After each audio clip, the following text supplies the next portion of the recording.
আমার 54 বছর বয়সে আমার জীবন আমি কোরবানির নামাজ এবং ঈদুল ফিতরের নামাজ কোনো সময় আমি এটা আমি পরিত্যক্ত করি নাই। আমি সবসময় নামাজের আগে ছিলাম, কিন্তু আজকে ফজর নামাজে ফজর নামাজ পড়ে একটু ঘুমাইছি, যার জন্য একটু লেট হয়েছে। এলাকার মসজিদে যাই সময় মতো নামাজ পাই নাই, যার জন্য আমি মোবাইলও আনি নাই। কিন্তু আমি বিপদে পড়ে গেছি, পকেটে একটা টাকাও নাই। কিন্তু আমি এই সময় কি করবো? তখন হাইকোর্ট গেছি, হাইকোর্টে যে নামাজ পাই নাই, গেছি কাটাবান মসজিদে, সেখানেও পাই নাই।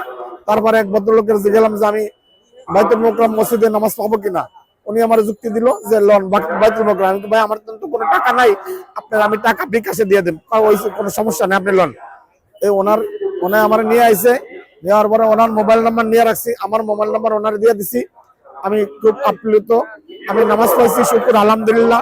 আমি যদি এই বছর নামাজ না পাইতাম তাহলে হয়তো আমি আগামী বছর এই ঈদুল আজহা বাঁচি কিনা না বাঁচি তাও আমি জানি না, কিন্তু আমার আবেগ থামাইতে পারতাম না। আমার বাবা আমার পক্ষ থেকে যে কোরবানি দিতেছি, আল্লাহ কোরবানি যেন কবুল করে নেয়, আমাদের মনের তাকওয়া যেন কবুল করে নেয়, দেশবাসী যেন সবাই ভালো থাকে। আমি যেন আজকে নামাজ পড়তে পারছি, আগামী বছর ঈদুল আজহা যেন এখানে নামাজ পড়তে আসতে পারি, এই জন্য শুকুর আলহামদুলিল্লাহ। আল্লাহর কাছে এই চাই যেন আগামী বছর আমি এই বাইতুল মোকরমে এখানে এসে যেন ঈদুল আজহার নামাজ পড়তে পারি।